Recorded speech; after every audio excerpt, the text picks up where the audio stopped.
நான் கண்டிப்பா ஒரு நாள் ஹோக்காகே ஆவேன்.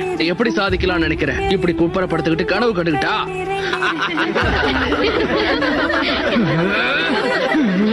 அது அந்த பையன் தானே கூட்டத்திலே தோத்து போன ஒரே ஆளு. நல்ல வேலை அவன் தோத்து போனான். இவெல்லாம் ஒரு நிஞ்சா ஆனானா ஊரு தாங்கும்னு நினைக்கிற நீ? Shadow clone jutsu.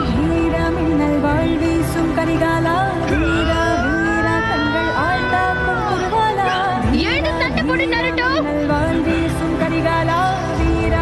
என்ன மன்னிச்சிடு. உன்னால கண்டிப்பா ஹோக்காகே ஆக முடியாது. ஏன்னா இந்த இடத்துல என்ன அடிச்சுக்க ஆளே கிடையாது.